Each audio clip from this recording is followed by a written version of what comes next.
बहुत से लोग ये प्रश्न पूछते हैं कि भगवान राम बाली के सामने आकर क्यों नहीं लड़े।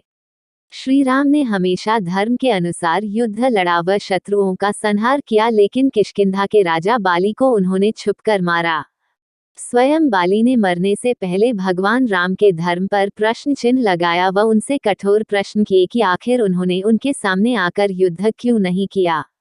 बाली के सभी प्रश्नों का उत्तर भगवान श्री राम ने उसी समय दिया व उसकी सभी शंकाओं का समाधान किया। भगवान श्री राम के द्वारा समझाने पर बाली को भी अपने द्वारा किए गए अधर्म का ज्ञान हुआ व उसने भगवान से क्षमा याचना की। साथ ही मरने से पहले बाली ने अपने पुत्र अंगद को भगवान श्री राम की सेवा में सौंप दिया व प्राण त्याग दिए। ऐसे में आज हम आपके मुख्य प्रश्न भगवान राम ने बाली को छुपकर क्यों मारा का उत्तर देने जा रहे हैं। इसके पीछे एक नहीं बल्कि 5 कारण थे। आइए जाने उनके बारे में। भगवान राम बाली के सामने आकर क्यों नहीं लड़े। भगवान विष्णु ने मुख्य रूप से लंका के राजा रावण का वध करने के लिए श्री राम के रूप में जन्म लिया था। रावण न केवल लंका का राजा था बल्कि उसने अपनी शक्ति से तीनों लोकों में आतंक फैला रखा था। श्री राम के हाथों रावण वध के बारे में तो सभी जानते हैं, लेकिन क्या आप ये भी जानते हैं कि रावण का बाली के साथ भी भीषण युद्ध हुआ था। इस युद्ध में न केवल बाली विजयी हुआ था बल्कि उसने 6 महीने तक रावण को अपनी कैद में रखा था। बाली की रावण पर जीत का मुख्य कारण उसको भगवान ब्रह्मा से मिला वरदान था। ऐसे में एक प्रश्न और उठता है कि आखिरकार बाली को क्या वरदान प्राप्त था जिससे उसने रावण जैसे योद्धा को भी हरा दिया था। सबसे पहले हम बाली को मिले वरदान के बारे में ही बताएंगे। इसी के साथ ही भगवान राम ने बाली को क्यों मारा, इससे संबंधित 4 कारण और देंगे। 1. बाली को क्या वरदान प्राप्त था। बाली को स्वयं भगवान ब्रह्मा से यह वरदान प्राप्त था कि वह जब भी किसी से युद्ध करने जाएगा तो उसके शत्रु की आधी शक्ति समाप्त होकर उसके अंदर आ जाएगी।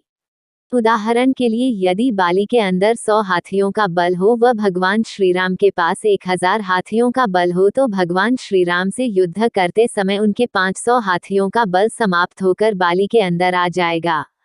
इस प्रकार बाली के पास 600 हाथियों का बल हो जाता व श्री राम की शक्ति आधी रहकर उनके पास केवल 500 हाथियों का बल रहता। इस प्रकार वरदान के प्रभाव से भगवान श्री राम द्वारा बाली को सामने से हराना असंभव था। यदि श्री राम बाली को सामने से हरा भी देते तो भगवान ब्रह्मा का दिया हुआ वरदान असत्य सिद्ध हो जाता। इसलिए भगवान श्री राम को बाली को छिपकर मारना पड़ा।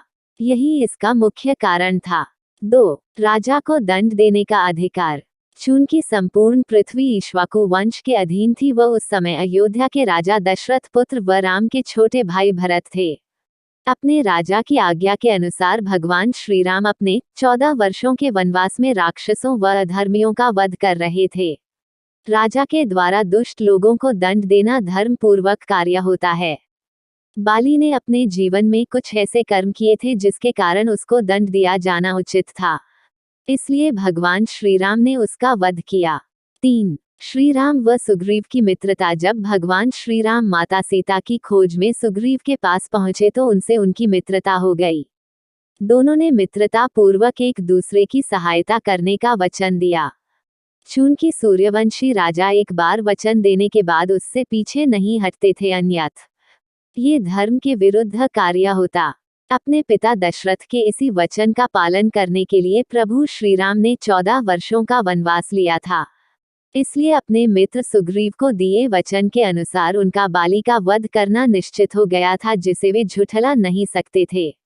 4. बाली व रावण की मित्रता। बहुत समय पहले लंका के राजा रावण व बाली के बीच भीषण युद्ध हुआ था व उसमें रावण की पराजय हुई थी। तब रावण के क्षमा मांगने के पश्चात दोनों के बीच मित्रता हो गई थी।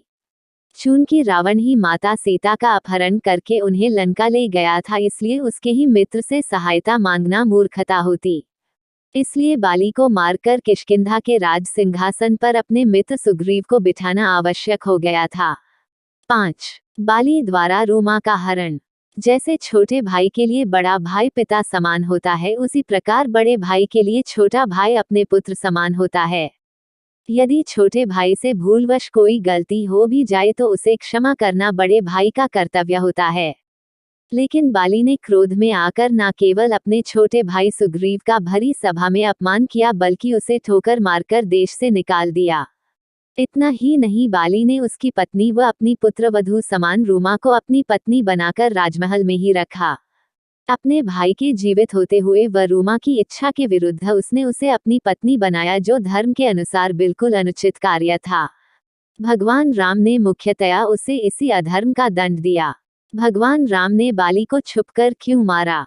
इस प्रश्न का उत्तर बाली को मिला वरदान ही था। चूंकि किसी भी परिस्थिति में बाली को सामने से हराना असंभव था। यदि भगवान श्रीराम के द्वारा ऐसा किया जाता तो वे भगवान ब्रह्मा के वरदान को गलत सिद्ध कर देते। यही कारण था कि भगवान विष्णु ने जैसे हिरण्यकश्यप के वरदान की काट निकाली थी, ठीक उसी तरह बाली को मिले वरदान की भी काट निकाल ली थी। इस तरह से बाली का वध करने के लिए उस पर छुपकर वार किया जाना आवश्यक था।